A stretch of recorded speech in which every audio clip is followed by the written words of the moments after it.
আমাদের দুর্গাপূজার মহা অষ্টমীর সকাল মানেই সকাল সকাল স্নান করে মা দুর্গার জন্য ভোগ রেডি করা, স্বামী সন্তান পরিবারের সবাইকে নিয়ে নতুন জামা কাপড় পরে মন্দিরে গিয়ে অঞ্জলি দেয়া, সেই সঙ্গে পরিচিত সবার সাথে গল্প আড্ডায় মেতে ওঠা আর ভক্তি ভরে মায়ের কাছে সংসারের জন্য, দেশের জন্য, দশের জন্য প্রার্থনা করা। সো কেমন আছেন সবাই? আমি তো অনেক ভালো আছি। আমার আজকের ভিডিওটি হলো মহা দুর্গা অষ্টমীর সকালবেলা। সকাল সকাল স্নান করে আমি রেডি হয়ে গিয়েছি। আমার শাশুড়ি মা এদিকে আমাকে ভোগের থালা রেডি করে দিয়েছে মা দুর্গার কাছে গিয়ে দিয়ে আসার জন্য। তাই সকাল সকাল শাড়ি পরে হালকা পাতলা রেডি হয়ে চলে এসেছি মাকে ভোগ নিবেদন করার জন্য। এসেই দেখি মা দুর্গার মহা অষ্টমীর পূজা হচ্ছে। চলো তোমাদের সাথে এই সুন্দর মুহূর্তটা শেয়ার করি।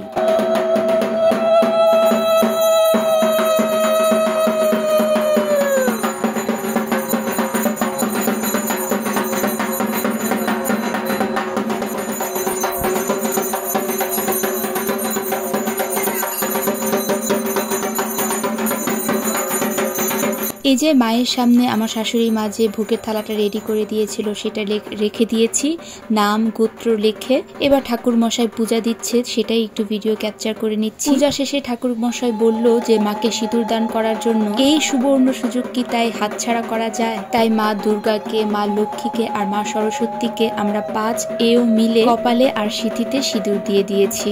আর এই যে মন্দিরের বাইরের অবস্থাটা এখন নিরিবিলি। এখন সকাল 9:15টার মতো বাজে, তাই রাস্তাঘাট একদম খালি। কিন্তু একটু পরে দেখা যাবে এই রাস্তাটাই একদম জমজমাট হয়ে উঠেছে।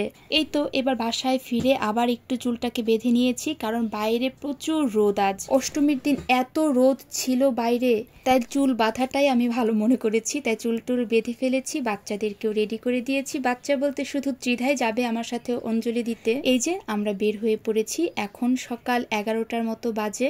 ত্রিধার পাপার সাথে হাত ধরে মন্দিরে যাচ্ছে। আর আমার ঠিক এই সময় ছোটবেলার কথা মনে পড়ে গেল। আমিও ঠিক বাবা মার সাথে এইভাবে করেই মন্দিরে যেতাম অঞ্জলি দেওয়ার জন্য। আর নিজেই একা একাই যে কতবার মন্দিরে দৌড়াদৌড়ি করতাম তা আর কি বলবো। এই যে একটু আগে যে রাস্তাটা দেখালাম, দেখতেই তো পাচ্ছেন, বলেছিলাম না একটু পরে রাস্তাটা আবার জমজমাট হয়ে উঠবে। এইবার আমরা সবাই মিলে মন্দিরের ভেতরে ঢুকে পড়েছি। এখানে তুলি, শুভ ঠিক আমার সামনেই দাঁড়িয়েছে, তাই তাদেরকেও একটু ভিডিওতে নিয়ে নিলাম। আর এই যে অঞ্জলির জন্য ফুল, বেলপাতা হাতে, ব্যাস আমরা সবাই এবার অঞ্জলির জন্য দাঁড়িয়ে পড়েছি। মা দুর্গার কাছে এই মহা অষ্টমীর শুভ দিনে অঞ্জলি দিব। সবাই যার যার মতো করে মায়ের সামনে ভোগ নিবেদন করেছে। এই তো কথা বলতে বলতে আমাদের অঞ্জলি দেয়া শেষ হয়ে গিয়েছে। এইবার সব পরিচিত মানুষদের সাথে দেখা। চুমকি বৌদির সাথে অনেকদিন পরে দেখা হলো। চৈতি, রিদি ওরা কত বড় হয়ে গিয়েছে। একটা সময় সবাই মিলে কত ঘুরতাম, আড্ডা দিতাম। আর এখন বাচ্চারা সবাই আস্তে আস্তে বড় হয়ে গিয়েছে। আর ধরে নিয়ে এসেছি আমার কর্তা মশাইকে। সকাল থেকে একটা ছবিও তার সাথে তোলা যায়নি, এত গরমে বেচার হাঁসফাঁস করছিল।